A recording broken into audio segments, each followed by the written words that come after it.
আসলে এই শোরুমে এত পরিমাণ বাইক যা আপনারা যদি সবগুলো বাইক একসাথে রিভিউ করি তাহলে কিন্তু ওই ভিডিওটা 25 থেকে 30 মিনিটের হয়ে যায়। এই কারণে আমি 4টা হিরো স্প্লেন্ডার, এই যে দেখেন 1টা 2টা 3টা 4টা হিরো স্প্লেন্ডার নিয়ে আসলাম এই ভিডিওতে। আপনার ভিডিওটা দেখেন, সম্পূর্ণ ভিডিও দেখলে বুঝতে পারবেন। এটা যারা হচ্ছে ফ্রেশ কন্ডিশনের মধ্যে একেবারে লেটেস্ট মডেলের হিরো স্প্লেন্ডার চান তাদের জন্য এই বাইকটা বেস্ট হবে।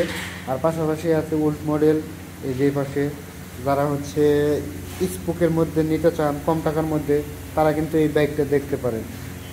আর যারা হচ্ছে একটু ভালো মানের বাইক চান এই টিনটা দেখতে পারেন। এই টিনটা কিন্তু মোটামুটি ভালো কন্ডিশনের আছে। তো যাদের লাগবে তারা যোগাযোগ করেন মুজাদ্দেদিয়া মোটর সখীপুর টাঙ্গাইল। এখানে আসলে কিন্তু আপনারা এই বাইকগুলো পেয়ে যাবেন। সকলে ভালো থাকেন, সুস্থ থাকেন, আর অবশ্যই আমাদের চ্যানেল লাইক এবং সাবস্ক্রাইব করে সাথে থাকুন। ধন্যবাদ সকলকে। আসসালামু আলাইকুম।